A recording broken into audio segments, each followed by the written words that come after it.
had to be said, the Oregon State Highway Division not only had a whale of a problem on its hands, it had a stinking whale of a problem. What to do with one 45-foot, 8-ton whale dead on arrival on the beach near Florence? It had been so long since a whale had washed up in Lane County, nobody could remember how to get rid of one. In selecting its battle plan, the Highway Division decided the carcass couldn't be buried because it might soon be uncovered. It couldn't be cut up and then buried because nobody wanted to cut it up, and it couldn't be burned. So dynamite it was, some 20 cases or a half-ton of it.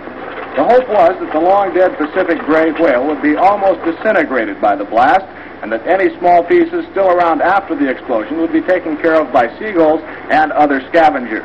Indeed, the seagulls had been standing nearby all day. As everything was being made ready, we asked George Thornton, the highway engineer in charge of the project, for his final observation.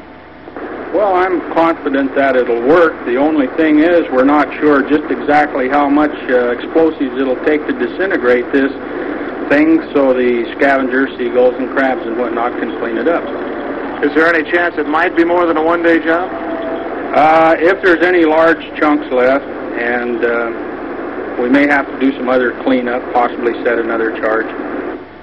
The dynamite was buried primarily on the leeward side of the big mammal, so as most of the remains would be blown toward the sea.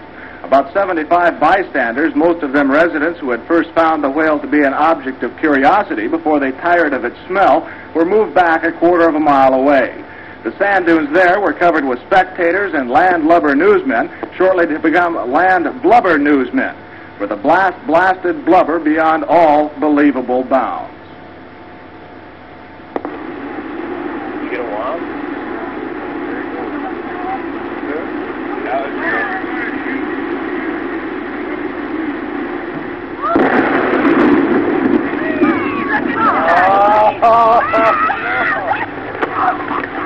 All right, Fred, you can take your hands out of your ears. Here comes cases of...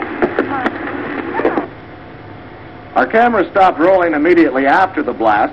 The humor of the entire situation suddenly gave way to a run for survival as huge chunks of whale blubber fell everywhere.